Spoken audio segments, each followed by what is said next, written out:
చాలా మంది ఆల్రెడీ నేను ఒక ఐస్ గురించి కొంచెం చెప్తాను. మిగతా ఆర్గాన్ ట్రాన్స్ప్లాంటేషన్స్ కంటే ఈ ఐ ట్రాన్స్ప్లాంటేషన్, కార్నియల్ ట్రాన్స్ప్లాంటేషన్ అనేది కొంచెం సక్సెస్ రేట్ చెప్పాలంటే కొంచెం ఎక్కువ ఉంటుంది. ఎందుకంటే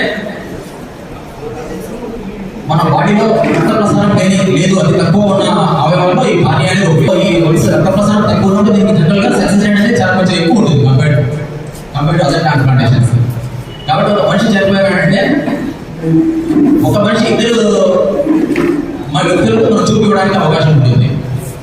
కొన్ని పరిస్థితుల వల్ల ఎవరికైనా డెబల్సిస్ వల్ల కానీ ఎనీథింగ్ అయినా ఇన్ఫెక్షన్స్ వల్ల కానీ నల్లగుడ్డ అనేది చిన్న చిన్న మచ్చలు వచ్చేసి చూపు కొంతమందికి ఎఫెక్ట్ ఇస్తూ ఉంటుంది.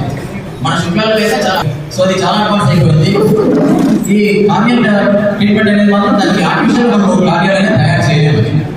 సో ఇది మనకు ఒక నేచురల్గా రావాల్సిందే. ఎవరైనా చనిపోతే మనం డొనేట్ చేయాల్సిందే. అవి తీసుకొని మనం వేరే వాళ్ళకి ఇవ్వాల్సిందే తప్ప ఇప్పటివరకు ఆర్టిఫిషియల్ కార్నియాస్ అనేది రాలేదు. ఈ కొంతమందికి అపోహలు ఉంటాయి, చనిపోయారు కదా వాళ్ళ దగ్గర సెంటిమెంట్స్ ఎక్కువ ఉంటాయి, చనిపోయిన వ్యక్తులు సడన్గా చనిపోయారు. ఇప్పుడు ఈ కార్నియా తీసామంటే గుడ్డు అందరూ చూడడానికి వస్తారు, ఫేస్ చూడడానికి వస్తారు, చూడడానికి బాగుంటుంది కదా, ఒక డిస్ఫిగర్మెంట్ అవుతుంది కదా అనే అపోహలు కూడా కొంతమంది ఉండొచ్చు. ఇక్కడ కార్నియా అనేది ఓన్లీ మనకు ఐదు మొత్తం అయిపోయినంతా కలెక్ట్ చేసినప్పుడు ఓన్లీ కార్నియా కలెక్షన్ అంటారు. ఓన్లీ నల్లగుడ్డు మాత్రమే తీస్తారు, తీసి ప్యాక్ పెట్టేస్తారు. సో ఎటువంటి ఫేస్ అనేది ఎటువంటి డిస్ఫిగర్మెంట్ అనేది ఉండదు. అంటే చూడడానికి మనిషికి ఎటువంటి తేడా ఉండదు, బాగా ఫ్రెష్గానే ఉంటుంది. ఇది కూడా చాలా ఈరోజు మన వరల్డ్ హెల్త్ డే సందర్భంగా మన యూత్ మన ఎమ్మిగనూరులో ఆర్గాన్ డొనేషన్ క్యాంప్ నిర్వహించడం చాలా సంతోషంగా ఉంది. ఇలా ప్రతి ఒక్క యూత్ ముందుకు వచ్చి ఇలా ఆర్గాన్ డొనేషన్ క్యాంప్స్లో మన ఆర్గాన్ యొక్క ప్రాముఖ్యత, మనం చనిపోయిన తర్వాత దాని యొక్క విలువ అన్నీ తెలుసుకొని ప్రతి ఒక్కరూ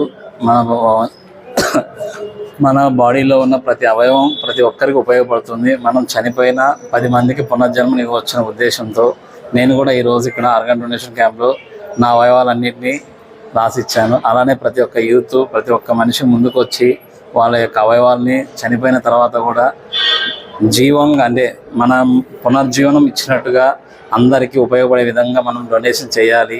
ఇలా ప్రతి ఒక్క యూత్ ముందుకు రావాలని నేను మనస్ఫూర్తిగా కోరుకుంటున్నాను. మనోజ్ కుమార్ ఎమ్మిగనూరులో వైద్యుడిగా పనిచేస్తున్నాను, మనోజ్ హాస్పిటల్ నిర్వహిస్తున్నాను.